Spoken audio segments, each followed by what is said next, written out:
How's it going? Thad Brown here with you on the Endgame. It is the Monday before Christmas, December 22nd. Hope you're all ready to go. Hope you're looking forward to the holiday. Hope you got a lot of things planned, a lot of nice meals, a lot of terrible things that are going to be awful for your waistline. Enjoy it this week. Don't worry about it. You can have the New Year's resolution to start the diet. It's all good. You'll be fine once we get through the holiday, but enjoy the next week and a half, no matter what you believe, no matter who you're going to hang out with. Hopefully it'll be a good time. We got a lot to get to today. A lot of Bills-Browns talk, how the Bills did against Myles Garrett, why that game looked so ugly, and for sure, we will get into the DK Metcalf fricas from the weekend in Detroit. Steelers and Lions. That game was crazy, too. We'll talk about that a little bit as well. Rachel Abbott will be in a little while later to do You See This as we recap the weird and wild and wacky from the weekend, but we get a lot to talk about when it comes to the Bills and the Browns today. Let me start right there. So the Bills get the win 23-20. This is a classic, a win is a win game. We heard that multiple times in the locker room afterward. Deion Dawkins said it. And the Bills, of course, are not wrong. It's a weird spot that we have landed in when it comes to talking about the Buffalo Bills. And we landed in this spot like 3 years ago. Because the only thing that matters now in the Allen McDermott era is winning Super Bowls. Ask any fan on social media. This is why most people want Sean McDermott jettisoned out of a tube at the soonest convenience possible, because the Bills have not won a championship. Forget about the fact they've been to the playoffs 6 years in a row. They've won the division 5 years in a row. Yeah, I realize that streak is about to end, but the Bills are still going to win 11, 12, 13 games. This is still going to be a successful regular season by almost any measure. But the only thing that matters in Western New York for Bills Mafia is Super Bowl. So what happens is, while the Bills are accumulating all these 11, 12, 13 wins, all these division titles, the discussion isn't, wow, that was a nice win. Look at what the Bills did on Sunday in October. And those things happen sometimes. But the priority is, yeah, that was great, but how's it going to look in January? How does that translate to the Bills finally getting over the postseason hump and winning the championship that has eluded this team for well over 5 decades? That is the conversation we have every week of the year, except for Chiefs week. And this year, going to Foxborough last weekend. Every other game is about, that's great, but what will it do for Buffalo in January? So that's why when you have a game like the Bills had against the Browns, the initial reaction is, boy, that should have been easier. That didn't look good. That wasn't pretty. That's the reaction outside the locker room. In the locker room, they're just glad to get a win. As far as they're concerned, they did their job. They scored more points than the other team. That was good enough. And they're not wrong. They're not wrong. But for the fans, and for a lot of us in the media, the end game, the thing we talk about on here all the time, the thing that matters is whether or not this team is good enough to win a Super Bowl. And there was a lot about that Browns win that, even though it was a victory for the Bills, the answer to the question about if the team is good enough to win a Super Bowl looks like no. And I don't know if I want to land exactly there, but here's what I will say. This is a Bills team that is not necessarily going out of their way, but making many efforts lately to win games the hardest way possible.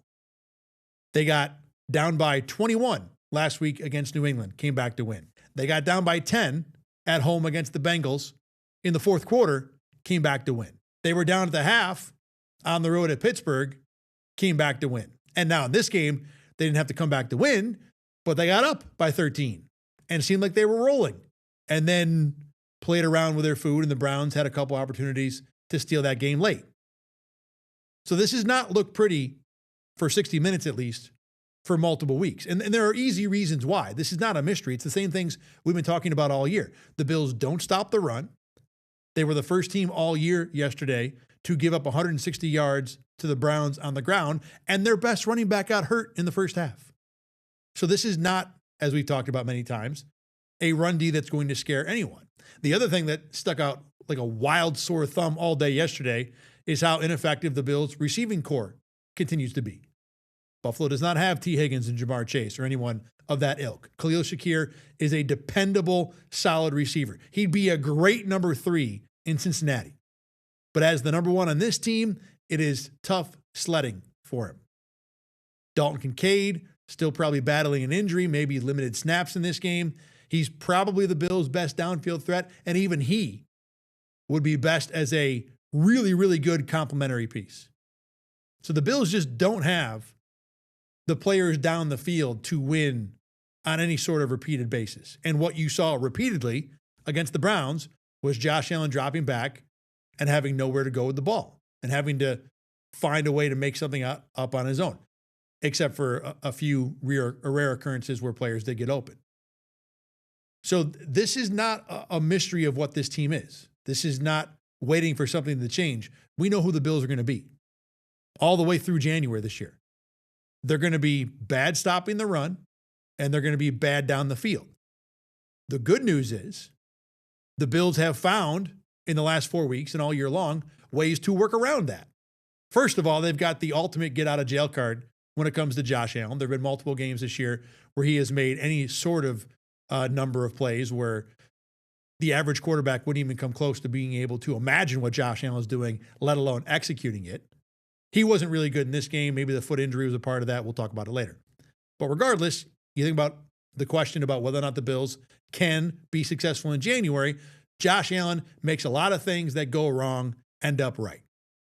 And that's a huge place to start about where the Bills will be when it comes to the postseason. And Josh Allen will be able to do that at a higher level and more efficiently than every other quarterback he's going to face in the AFC playoffs.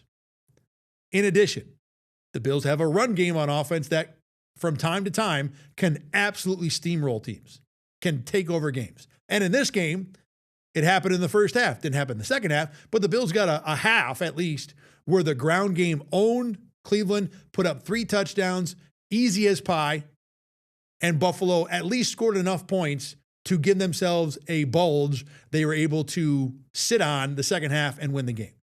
Not the ideal plan, but it did work.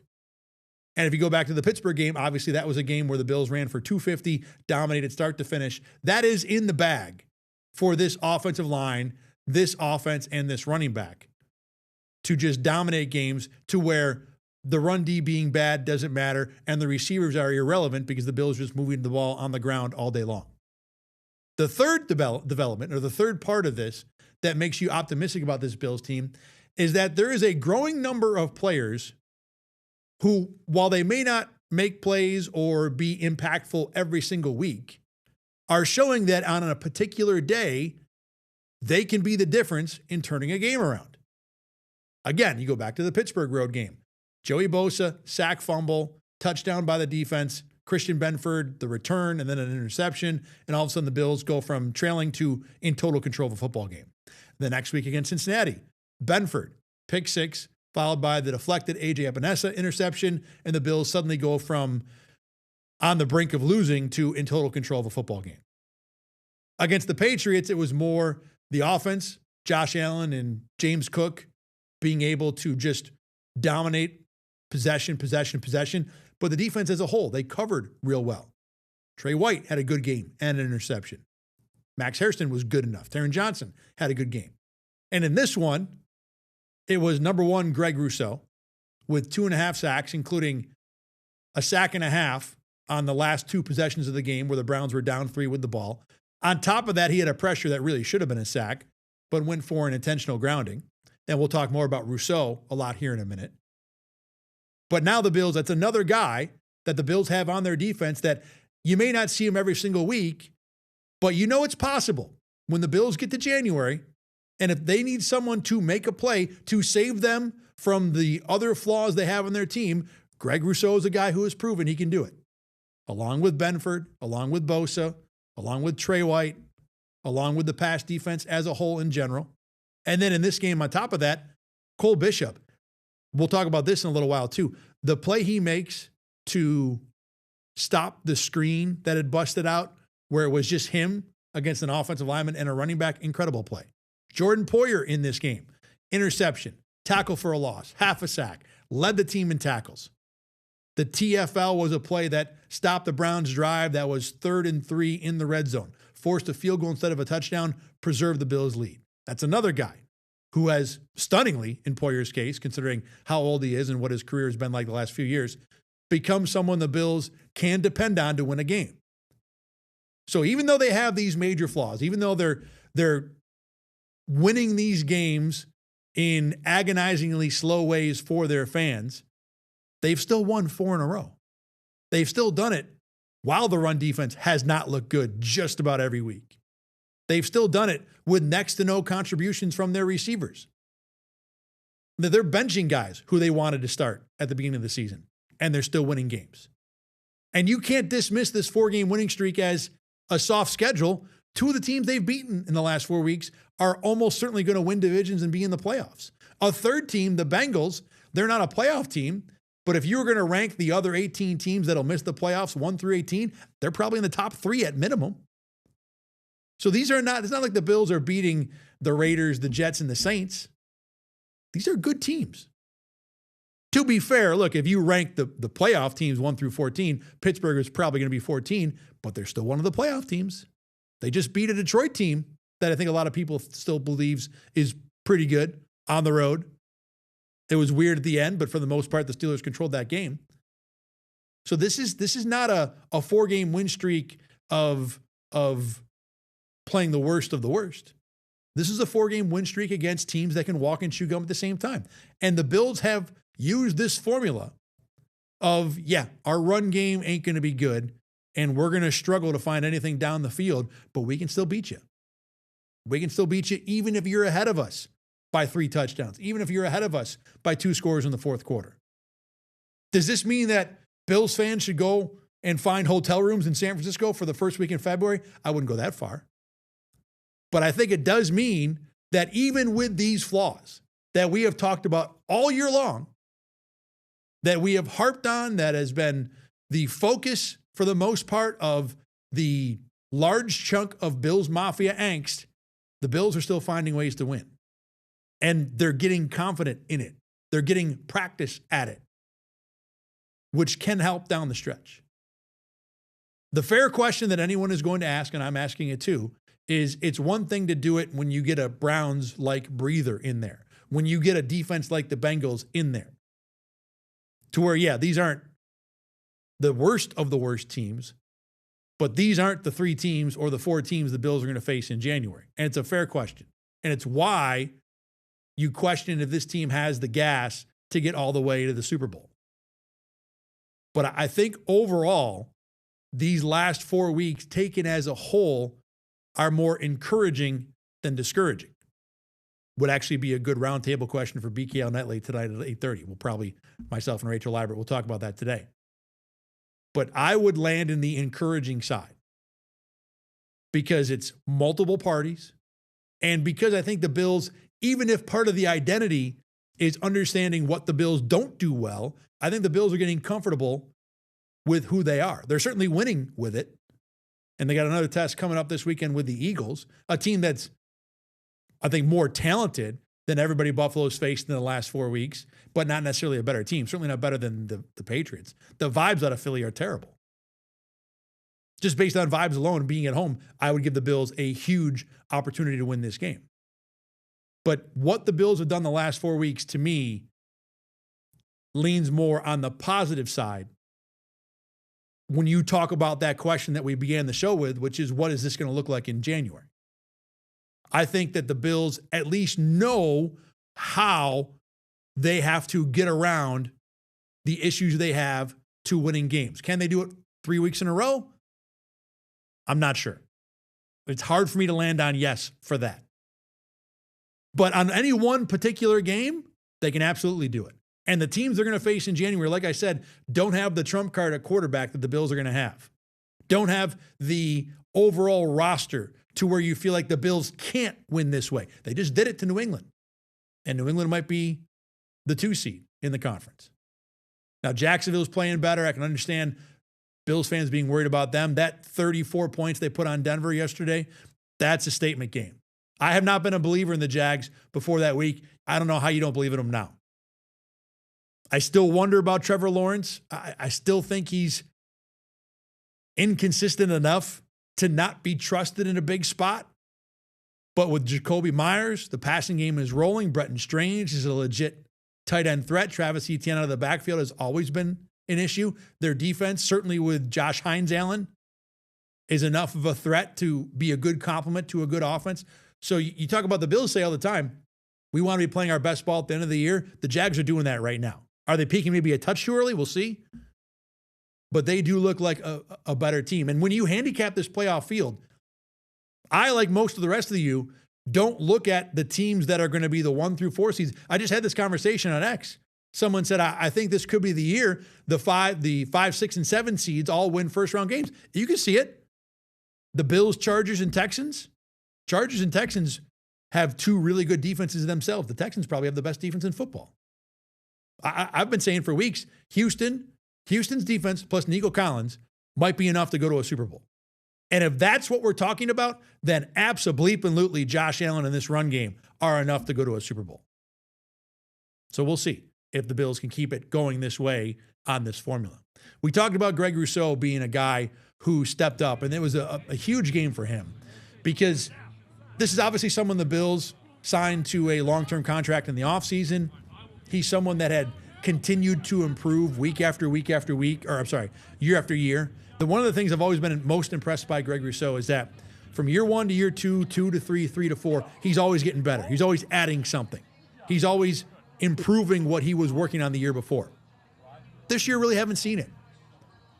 And to be fair, when you're improving like that all the time, there's going to be a ceiling at some point. It's going to be harder and harder every year. The more you add, the more difficult it is to add something else. So expecting Rousseau to continue to get better every single season, now that we're in year 5, probably isn't quite the most fair thing to do. But he hasn't gotten better this year. The production has not improved. And to be fair, the production has fallen off in just about every metric. Certainly with sacks. He only had 3 sacks going into December this year. He's only had 4 tackles for a loss in the 14 games before yesterday. He had 16 of those last year.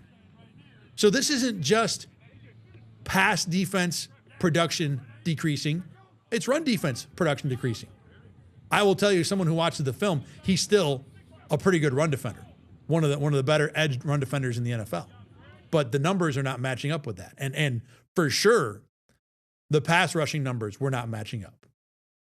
Now, the disappointment in Rousseau's season is more about the sack numbers. That's what edge rushers are always going to be measured by, especially edge rushers who got paid like Rousseau did.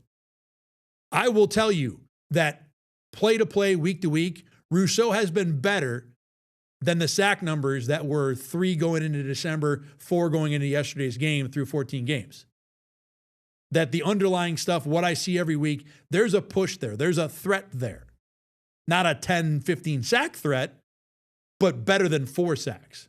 And I think what happened yesterday is that Rousseau, to a degree, finally got a little bit of good fortune that went along with the good work. Cam Robinson, the offensive tackle he faced most of the game, is rated 57th out of 60 by Pro Football Focus in terms of pass blocking. He's bad. He looked bad. Rousseau dominated his outside arm all week, all game long. Early in the game, he was able to get up underneath the outside arm and create a couple of pressures. Simply put, really generally put, if you're a pass rusher and you can get control of half of an offensive lineman's body, whether turning it, lifting it, whatever, you're going to win a lot. Rousseau got control of the outside part of Cam Robinson's body from the get-go, and then when he needed it late in the game, that's what he was going through to get the sack and a half, the intentional grounding late. Cam Robinson's a player in the NFL. I'm not going to knock Greg Rousseau for beating one of the worst guys who are starters in this league. This is what Rousseau is asked to do. Now, the Bills would like it more against teams like the Patriots, the good teams they've lost to this year. Who they lost to that's good? I'm just trying to think of that. Miami, Atlanta, Houston. It's kind of weird that the Bills' losses have been, and we've talked about this a little bit, that the Bills have beaten Joe Burrow, Patrick Mahomes, Lamar Jackson. They've lost to Davis Mills, Michael Penix, Tua, and the 4th loss I'm blanking on right now. What is that? This is stopping the whole show. I had a good flow going. I'm going to have to figure this out. Who is the Bills' 4th loss?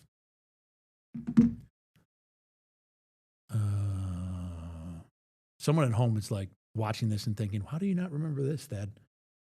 Oh, New England. Duh. Yeah, of course. Okay. So that you want to talk about a game where the Bills could have used Greg Rousseau, that Patriots game where they lost by 3. The division is totally different if Greg Rousseau has this 2.5 sack game against the Patriots.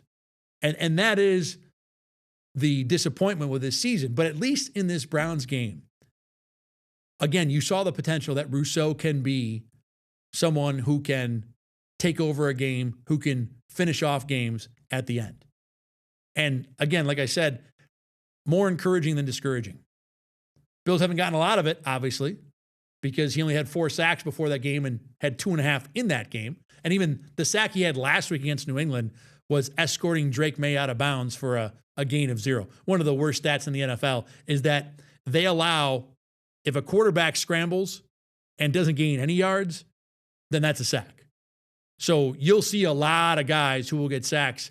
I know the Myles Garrett one from yesterday was terrible. To me, this is worse. You can't change the stat now because I guess you could, but do you want to go all the way back to 1982 when sacks were invented and go through every play and say, well, that was a gain of 0, so we're going to take that off your ledger? Bruce Smith, who's got 200 sacks, you want to go up to Bruce Smith and say, hey, buddy, by the way, now it's only 173. But regardless, I hate the stat. Anyway, so Rousseau had one of those last week to get to 4, and now he's at 6.5 thanks to a 2.5 in this game. Again, the kind of game that you want to see from a player the Bills are absolutely going to need in January, even if it was against a bad tackle and a bad team in a spot where the Bills were supposed to win the game and getting the win wasn't by itself unique. A couple of things I want to hit on here. Pro Bowl voting was updated. I think, is it done or updated? Either way, there was an update today. I think it is concluded. But here's where some of the Bills players stand in terms of Pro Bowl voting by position. So these are where they rank in their position. Now, Josh Allen, obviously being Josh Allen, he's number 1 in quarterbacks, but you can see there he's 2nd overall. The only person who got more Pro Bowl votes than Josh Allen was Travis Kelce. You know why that is? Because his fiance is Taylor Swift and he has a very popular podcast. Josh Allen's just not going to beat that. I don't care how good Josh Allen is. That is a tough nut to crack. But 2nd overall, when 1st isn't a real thing because it's fan voting, that's a pretty good year for a guy in terms of Pro Bowl balloting. James Cook at 6th. I didn't have a problem with that one. DeAndre Swift somehow was number 1. That was the only running back ahead of him that I thought was unreasonable. The other 4 guys are Jonathan Taylor, Christian McCaffrey, Jahmyr Gibbs, and Bijan Robinson. I would probably put those 4 guys ahead of Cook in general, not necessarily this particular season, but in terms of what they have accomplished so far. To me, that makes them the better option or the better running back at this point, even if Cook is having an amazing season and really has leveled up to an elite spot when it comes to NFL running back hierarchy. Deion Dawkins, 7th, makes sense. Solid year. Not special. I think, to be honest, it's been a down year for him. But in the top 10 of offensive tackles, I'd believe it. I don't know if it's probably accurate. I think that you might be able to, if you really dive into who the best tackles are, you might be able to find someone else who's better. Connor McGovern, 5th. Good for him. He's been a good center. I don't know if he's the 5th best center in the NFL, but I think he's top 10. I think it's very reasonable to put him in that spot. So good for Connor there. Bills have 3 more guys who made top 10s. Fullback Reggie Gilliam, 4th. Deserves praise. He's had a good year. I am not the expert on who the top 10 fullbacks are in the NFL, but Reggie Gilliam has probably had his best season with the Bills, and getting some love from the fans for that makes a lot of sense. Cole Bishop, we're not talking about good for him. How about this guy? Began his year getting spiked to the ground by Derrick Henry, and now he's a top 10 safety when it comes to the Pro Bowl fan voting. Again, to me, 6th is probably a touch high, but not inappropriate. And Ray Davis, that's for kick returning. I think if he had started the year a little sooner doing the things he's done the last few weeks, he might be higher. But he certainly has earned the praise here to be a top 10 Pro Bowl fan choice. So still, that's not how the final balloting will be.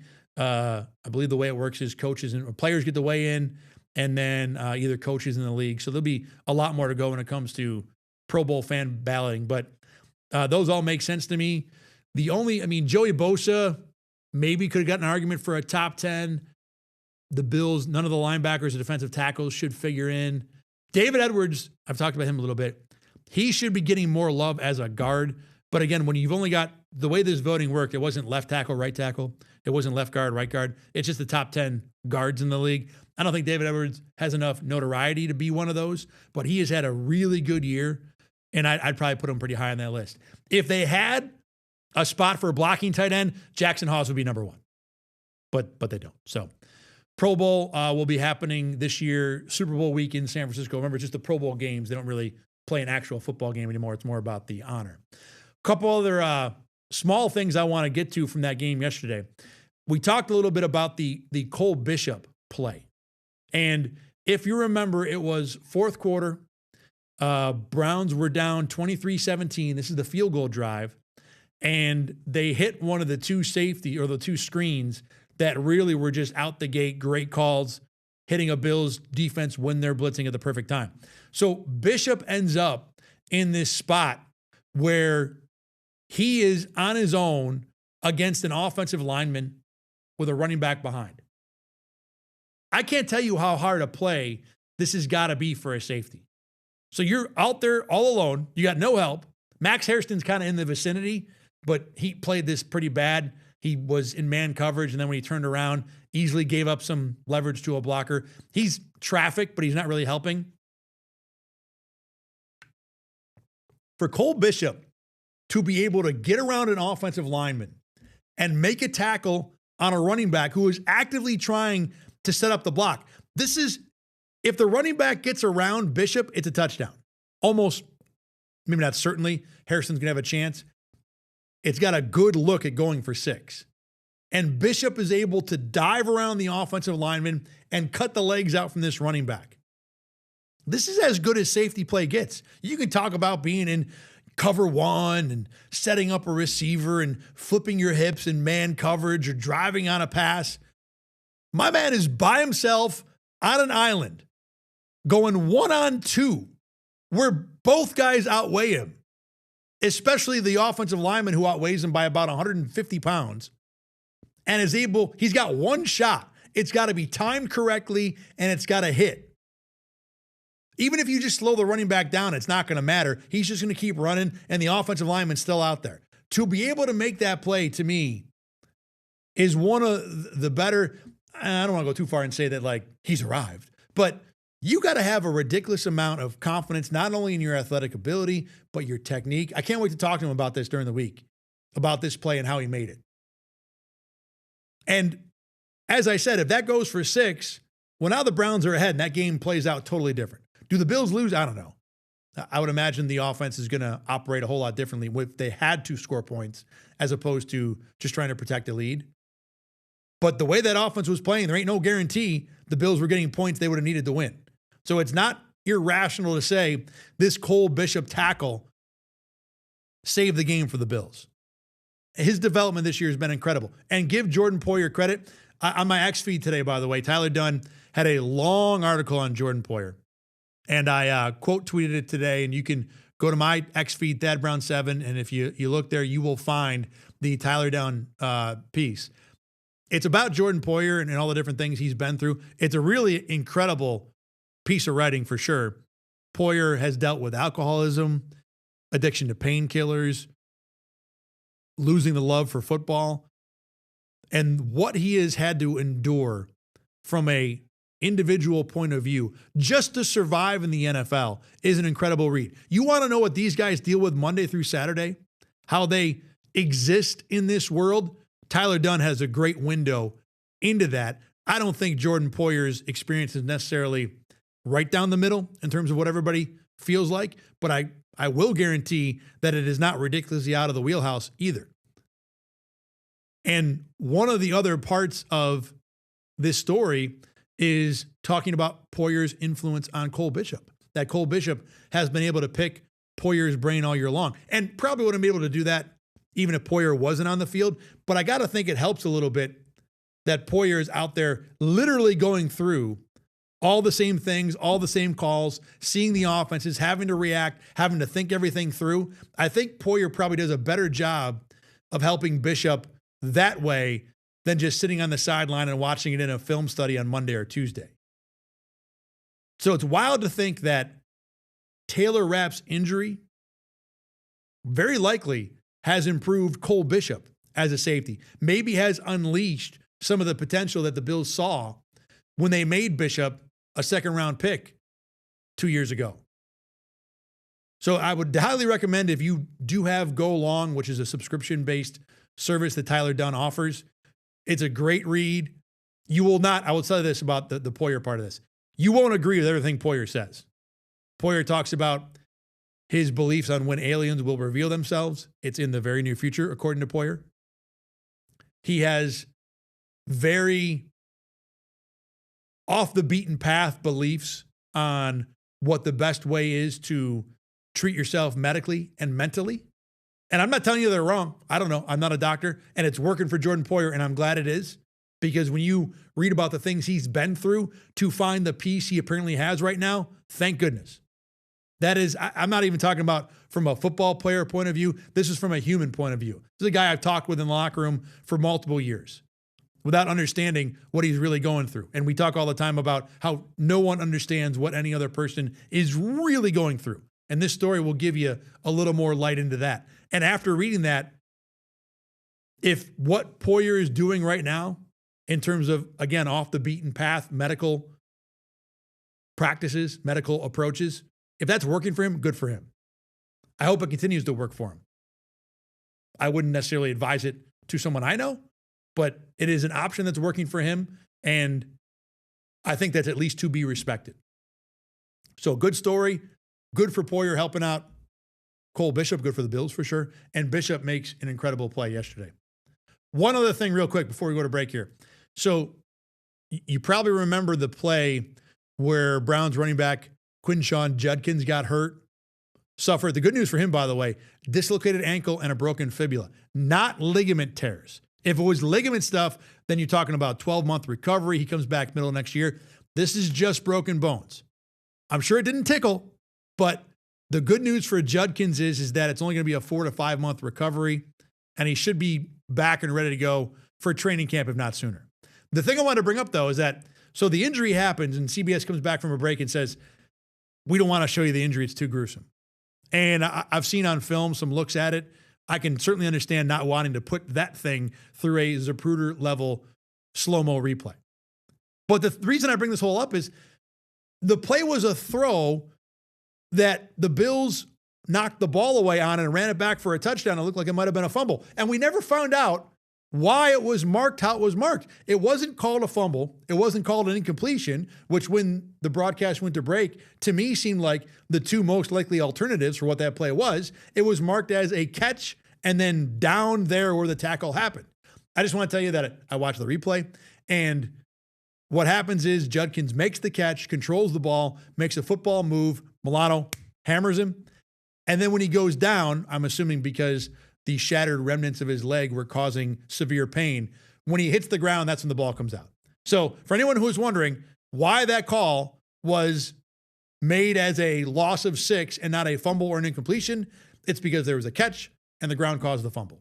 Easy peasy. Would have been nice if the broadcast had let us know, but now I've let you know. There you go. All right, let's take a break. When we come back, I want to get to the DK Metcalf. We'll do that when it comes to, you see this? When Rachel Liebert joins us. And the Bills really spun the dial with their wide receivers in this game against the Browns. I want to explain why I think that was and if it's something that makes any sense going forward. That's after a break. My name is Thad Brown. This is the Endgame. You are watching Rochester First. The kids who are all going to get everything they want for Christmas, they all call it Rock One. We're back after this.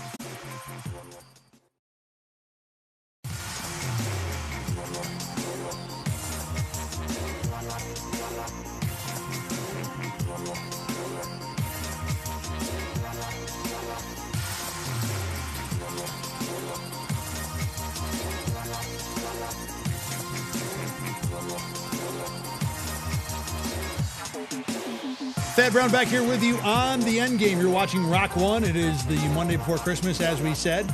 This show will not be on, by the way, on Thursday because, you know, it's Christmas and all that. So we're not doing a show on Thursday.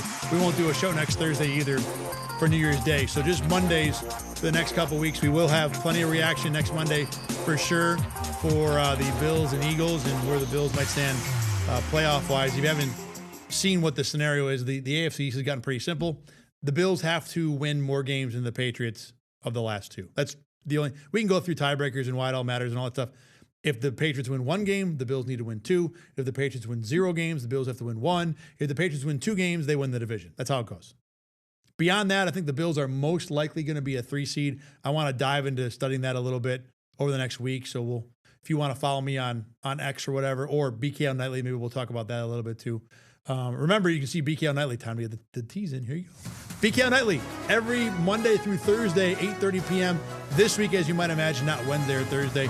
But we also have the BKL Nightly Game Day Recap Show after every game. You can watch me and Rachel talking about last night's game, the Bills and the Browns, or yesterday afternoon's game. That's on Rochester First here again, Monday through Thursday at 8:30, and then Sunday, depending on when the game is, after that game. Going to break, I talked about the Bills wide receiver situation and what happened yesterday with Mecole Hardman and Brandon Cooks getting the nod over Gabe Davis and Keon Coleman. We all kind of thought that's what the reason was. As it turns out, I don't think Mecole Hardman was playing in that game over Keon Coleman. I think Jackson Hawes was playing in that game over Keon Coleman. Mecole Hardman had 0 snaps on offense. Mecole Hardman and you did the equal amount of work for the Bills offense yesterday. So maybe the Bills had plans to bring Hardman in. I'm sure they had some plays, some packages for him. But really all they were doing with Hardman yesterday is using him on punt return. And then even worse, at the very end of the game, when the Bills had to catch a punt in a spot where they're up 3 late, it was Khalil Shakir in there, not Hardman. Because Shakir's hands, they trust, Hardman's do not. Remember, Hardman, in the one game he played with the Bills before yesterday, had a fumble on a return. So I don't think the Bills plan to get much out of Hardman other than maybe using him as a punt returner. And I talked about this a little bit, I think, off camera on Bills Kickoff Live yesterday. When you have a situation where you're trying to run out a guy whose only job is to be a punt returner, he better be really good because you're burning a roster spot there with a job that Khalil Shakir has already proven he can at least functionally do. So I don't know if we'll see much more of Mecole Hardman. I didn't mind the idea of going Hardman and Cooks in theory because that would be the fastest group of receivers the Bills can put on the field. Neither one of those guys are really ridiculous burners. Cooks used to be. I think Hardman probably would be okay. But I didn't expect much of an impact from Hardman and Cooks because they just aren't guys who can separate and be dependable down the field. I think Cooks 5 years ago would have been that, but not in his mid-30s where he's at right now. And I don't want to take one play and stretch it into this is who this guy is. But Cooks did have a chance yesterday in a play where he got a little bit of separation and couldn't make what would have been a tough but professional catch. So this is a fine thing to throw on the wall to see if Cooks and Hardman might work. In addition, it wasn't like Hardman played a ton of snaps either. He played 12. Cooks played 12 snaps in that game. For the most part, what the game plan was for the Bills against the Browns, it was extra tight ends. Jackson Hawes had his 2nd highest snap count of the year. Dawson Knox had his 5th highest snap count of the year. Dalton Kincaid didn't quite play a ton of snaps, but he's not a run guy anyway. And the Browns defense, at least the last 7-8 weeks of the year, has been ridiculously bad against the run. So I think the game plan was we're going to throw tight ends at the Browns all day long, try and use James Cook and Ty Johnson and Ray Davis and win the game that way. And for a half, that's exactly what happened. Then the offense bogged down in the second half and things went away. But in terms of what the Bills are going to do at receiver, to me, this was either a matchup-specific situation where they wouldn't need Keon Coleman or Gabe Davis because they're going to just use tight ends of the block. So why not give Mecole Hardman an opportunity to run back punts and see if we hit anything? Or B, like I said, it was an opportunity to at least see what the Cooks-Hardman version of this group looked like. Or even we're going to limit our receiver snaps and go heavy tight end version of this group looked like. And I don't think it was very great. I don't think the Bills got anything out of this that says you need to run those guys out there again. I think after this, we will see either Gabe and or Keon back in the lineup. And maybe if the Bills catch a team in the playoffs that is a terrible run defending team, hello, Pittsburgh Steelers, then maybe you see this version of the team again, where they say, we don't need Keon and Gabe when we can get what we want done with Josh Palmer, Shavers, and Shakir. So we'll run Hardman out there to maybe hit something on a punt return. And if not, who cares? Because we don't need those guys. We're going to use our tight ends. But if the Bills are in a spot where they want to really attack with receivers, I would think we'll see Keon or Gabe Davis again. Maybe not. Again, the Bills won that game without having to do a whole lot through the air. And even separate of what receivers the Bills used, Myles Garrett being in the game affected a good amount of the game plan. I'm going to talk about that in a minute here too. But I wasn't against it. It made sense to try. As it turned out, the Bills really didn't try it much at receiver. But the results were not any different than anything else the Bills would try to throw on the wall this year. So I don't think it's wrong for the Bills to keep spinning the dial and see if they come up with something that works at receiver. I don't think Cooks and Hardman was it. And I think one of the problems, as we talked about earlier in the show, is that the Bills really don't have a good answer receiver because you just don't have the personnel right now to consistently win across the board. Speaking of Garrett, Bills did a nice job on him. They didn't really come up with anything too ridiculous. They did the most unique thing I thought they did with Garrett in this game. Most teams, and you'll hear a lot about chipping, so you'll send a tight end or a running back who he might be going out for a pattern, but he's going to throw a shoulder at the pass rusher to slow him down or run in front of his path to slow him down. That's what teams typically do with these really good edge rushers. What the Bills did is they used David Edwards, the guard next to Deion Dawkins, as the helper most of the time. So Edwards would look, and if he didn't have anybody on him, he immediately made a beeline to his left to help out Deion Dawkins. I think part of that, too, is probably seeing how the Browns operate their rush plans. If you have Myles Garrett on one side, you don't need to have anybody else over there. In fact, putting someone over there can cause Garrett a problem because it'll get in his way. So the Browns, on a number of occasions in this game, and I'm going to assume they do this all the time, when they want to feature and or isolate and or help Garrett out, they'll take the rest of their four-man rush and put it on the other side of the center. So the Bills figured, okay, if David Edwards is not going to have anybody head up on him, let's send our guard over to help with the edge guy, and then we'll still have Garrett doubled, and we don't need to waste a tight end or a running back out of the passing route tree. So that's what they did more often than not. It worked pretty well. It helped that there was a good chunk of rollout passes that went away from Garrett. The run game, for the most part, went away from Garrett. I think Josh Allen handed the ball to his left 7 times in that game. And the Bills ran it way more than 7 times. I'll get that number in a minute. So the game plan was, let's not challenge Garrett, which, that seems like a good idea. And even when they did have to challenge him with a pass game, they did a good job of helping Deion Dawkins.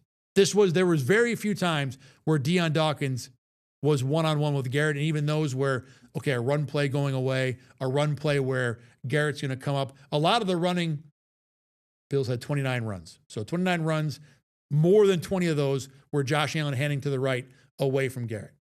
And even the ones that handed to the left were the type of inside zone play. You'll see the Bills run it all the time. James Cook gets the ball to Josh Allen's left. He looks left and immediately cuts back to the right. So there was very little the Bills challenged Garrett. There was one run play, which really was like an off-tackle play going left, and the Bills got 2 yards because Garrett was in the way. So the game plan was good. I know that the Garrett got his half sack. It's almost like nature demands it. So somehow the football gods found a way to get Garrett a half sack in the season. The way his season is going, it's just going to happen. But the Bills' game plan, the execution, everything they did with 95, top to bottom, was really good. He was impactful on a couple of plays, and that was it. For the most part, the Bills said, the heck with you. We are going to stay away and not mess with you. And we're going to, when we do need to deal with you on a pass situation, we're going to send not 2 people, 2 offensive linemen. And it worked great. So give Joe Brady credit. It was the right execution, the right plan, and prevented a guy who certainly by himself can ruin a game, didn't ruin almost anything for the Bills. Good job there.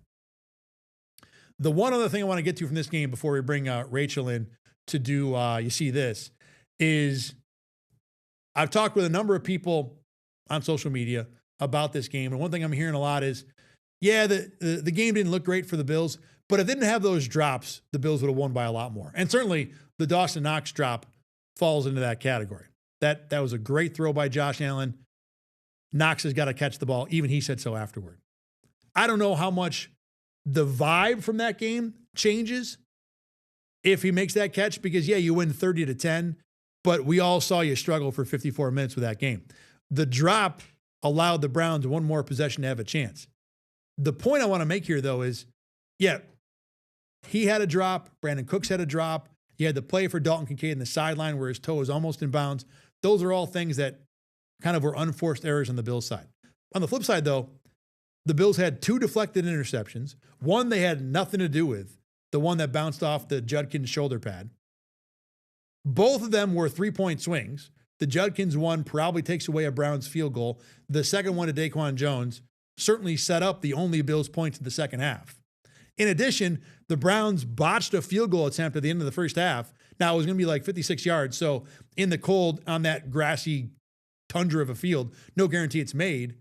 But the Browns never even got a shot at it because Corey Bojorquez, Bill's old friend, couldn't handle the snap. And then on top of that, like we said, Judkins got hurt. So the Browns' best offensive weapon probably didn't even play a half. So this game, not only was it a game where the Bills won by 3 and it wasn't pretty, they got more of the breaks in this game. Things bounced their way, literally, in the case of a couple of deflections. So to say that the Bills had a little bad luck because they had a few drops, I think we're kind of missing the forest for the trees of this game. This was a game where the Bills struggled to win and they didn't really catch the breaks. Josh Allen's foot injury, by the way, I don't think that there was much impact in the game. He did have the throw he missed to Khalil Shakir. Even Josh Allen's going to miss things from time to time. The Terrell Shavers throw on 4th down after that, I thought that was a miss also. Although reviewing on film today, maybe if Shavers sits, he's got a shot to make that catch.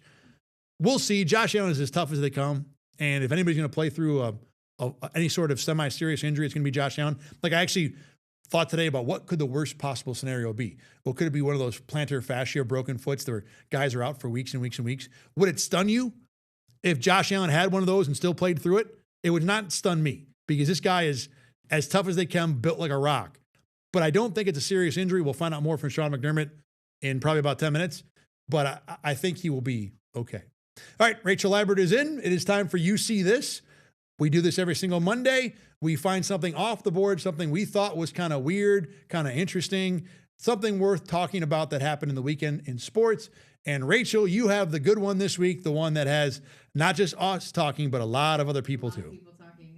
So we know that the Detroit Steelers game had a crazy ending last night, but there was more craziness to the game.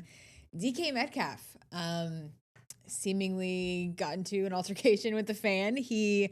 There's a lot of details surfacing, like it's a he said, she said situation. I mean, the fan, I guess, came out and said that he called DK Metcalf his name, not DK, his first name, and he got upset. DK Metcalf, according to a source close to him, I don't know who the official source is, said that he used a derogatory slur to him and said something about his mom. So a lot of DK has not come out and actually given an official statement, of course, but it looks like he just goes over and is obviously unhappy with what this fan says, pulls his shirt, and then throws a punch. Don't think the punch actually landed. Not that that really matters.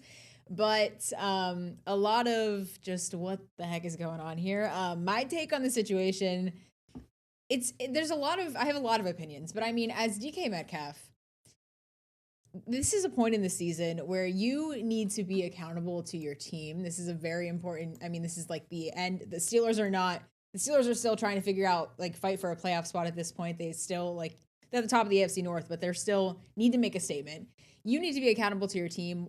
To me, it's why would you sacrifice or put yourself in a position where you could be suspended or you could, not that he probably cares that he's been fined, but he has the money to pay the fines. But I mean, just it's a weird situation. And I also see it from the side of people were saying if you're walking down the street and somebody says something to you that you don't like, I mean, you can, if you want to react in that way, you have full range to react that way. Not that it's to throw a punch. I mean, not that it's legal, but like I'm saying, like you could, if you're walking down the street, and I mean that's how people solve issues. Sometimes you say something you don't like, and somebody you throw a punch. No, I mean not me, but I don't think I'm not going to defend it. But no, I'm not. It's okay. Him. I'm not defending him. I'm just saying, like, as the fan, I feel like too, we've kind of the line between like fans. I feel like fans a lot of times use, well, it's just a fandom thing. So I'm just saying this because I'm trying to get under their skin, or I'm just the fan. Mm-hmm. But there's also a line of like, there's things you can't say, and if what DK Metcalf is saying is true, then obviously that is like not excusable. But I'm not defending DK Metcalf for swinging on this fan. He should not have done that. Also, he went up to the fan himself. It wasn't like, remember when Lamar Jackson was walking through the tunnel? Yes. And that was like him. I want to get to this. Yes, he was walking through, and it was just kind of in that moment he was there. Well, DK Metcalf went over to this fan. The cameras caught it. The officials didn't even catch it. That's why he wasn't thrown out of the game. So it's just, I don't know, DK Metcalf, like you got to control your emotions a little bit. Like I understand you're upset. Who knows what the guy said, but I don't know. I don't think that was the right move in any circumstance, and you probably will be fined, and I think they're investigating it today. So I think he's getting suspended because he walked over. That's the thing. The Lamar Jackson one, the fan had already assaulted one of his teammates, so you could make the argument he's defending a teammate. Whether he is or not, who cares? Yeah. So that's why. And then Lamar apparently took the time to apologize. I don't know if that helped mitigate any punishment, but like you said, DK goes over to this fan, instigates. The fan might have said something, but you instigated the physical part of it because those fans cannot come down and get you. Yeah, you can only make contact if you walk over there. And then he threw the punch. I don't see how you don't get suspended for that. I agree. I mean, and like I said, I'm not defending DK Metcalf. I'm just saying from the perspective of, like, if you're the fan, there's just things you do and don't say, and like if those are the consequences of your actions. I mean, obviously DK Metcalf should not have gone over there and swung on this guy, but I don't know. It's just so weird, and who knows if we'll probably won't even know the actual truth of what was said ever because it's nobody is. And the other thing about that too that I come up with a lot as someone who's on a sideline a lot, you can easily mishear what somebody says. Yeah. You can easily hear something and think they said something. And Metcalf said that he had identified this fan to security in a game last year, 2024. So there's a history there to where it's really interesting. If you're DK Metcalf and you already know this person's going to be a problem, you might be a little sensitive to things that are being said. But look, there are things that guy might have said that he deserves to get swung on for. Yeah. That's what I think that's the point I'm trying to make. And that could be true. And you could also get suspended for doing it. Yes, I agree. And I don't see how Metcalf gets out of it. I think he should be suspended because you don't want players to feel like, A, they have to handle those kind of things on their own, or B, they can. Yeah. And then it works out. I mean, that's the other thing is like it's like a weird, I don't know how you would solve an issue from like the fan perspective or like the security perspective. Well, you eject the fan. I mean, yeah, exactly. You eject the fan. But it's also weird that there was no security really like monitoring the situation. It kind of just happened. Like he just walked right over to them and it's DK Metcalf and this fan. And also, I mean, for his perspective, who is the person that has something to lose in this situation? It's DK Metcalf. Yeah, that's a good point. So, I mean, as the fan, you're kind of just egging him on because you're like, well, he's not going to swing on me. I can say whatever. I mean, that's what fans do all the time. You're walking in and down the tunnel, like they're saying whatever they want to say. But I mean, as DK Metcalf, you have a lot of things to lose and a lot of things. And from the perspective, okay, even if you don't care that you're fined and you can pay your fines and you can do whatever and you don't care how you look in the media because he has had emotional moments before. Like this isn't new to DK Metcalf. It feels like a selfish move because you're 100% at this point where you need to be there for your team. This isn't like week one and things are or trying the to be preseason. figured out. Like this is like an important stretch of the season. So I don't know. It's a very selfish move, and he has everything to lose, and the fan doesn't, except for maybe not being able to go to NFL games anymore. I will say the point you bring about security not noticing.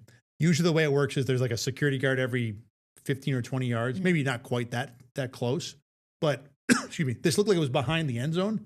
There's at least two guys there. I can't imagine a security guard didn't notice a player walking up to a fan. I don't remember, was it at halftime or during I didn't see that at all. So maybe that's a part of it, but there are so many of those guys on the field.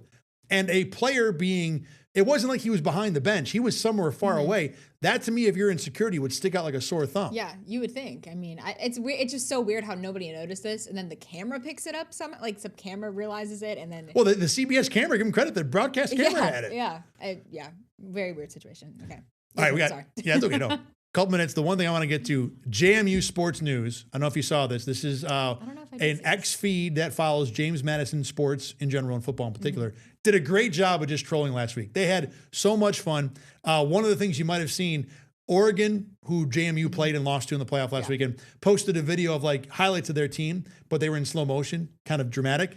And these guys quote tweeted and said, "This is the slowest team ever. We're going to kill them." We all know what's going on. I think I did see that. It was funny. There was another post where someone said, "Hey," or JMU is on their bus ready to go to Oregon. And apparently in the reply, some people were like, "Did they take the bus all the way to Oregon?" And these guys were like, hey, dummies. No, they did not. But then they came back with, no, they didn't take a bus. You know what they did? They went out and got some Lime scooters. They all got on the scooters together, the offensive lineman in front in case there's wild animals, and they took a scooter all the way. Yes. So the Athletic did a story on these guys. The feed was started by a guy named Bennett Conlon, who's the Baltimore Sun assistant sports editor, and Jack Fitzpatrick, who does ESPN Richmond radio. They did it 7 years ago, just wanted to cover the team. And over the course of time, they've kind of spun it into a fun way to troll. And like, I'm not a fan of going on X to really tell other people that you're better than them, which is what the keyboard warriors of the world do. But if you can have fun doing it, cool. And these guys had all kinds of fun doing it. I think they had another post on during the game when James Madison got the 13 points. We're like, we've already scored more than Alabama or whoever it was that played the bad game over the weekend. So just wanted to give them some love because it was, this is how you handle social media feed. Especially, you're JMU in Oregon. I mean, we knew that wasn't going to end well, so you got to have fun. Right. And they did a good job of having the fun. Real quick, we got like 30 seconds. JMU and Tulane in the playoff. How bothered were you by it? How bothered? I mean, I wasn't that bothered. I mean, I know a lot of people were like, this is like putting a D3 school in the playoffs. I mean, I wasn't that bothered by it. Did they lose pretty bad? Yes. But I think, I mean, they earned getting into the playoffs. So that's how the college football playoffs work. I mean, they earned that spot. So I wasn't too bothered by it. I mean, and you have to know in those games, people were saying like last year, like, oh, it wasn't like that. It was like that. These 12 seed teams were like that. It just wasn't Tulane and JMU. The thing I will say about it is, I don't think you need to have two of them in, but I want one in. Give me an opportunity for a G5 team to have a chance. Everybody should start the year and say, if this happens, we have a shot. I know that the way the ACC tiebreakers went, all that stuff kind of set up both these teams in, but give me one in at least. That's going to do it today for Rachel. I'm Thad. Thanks very much for watching. Everybody out there, have a great Christmas. Enjoy your week. We'll see you in a week after Bills and Eagles. I'm Thad Brown. This is the Endgame. Have a great week.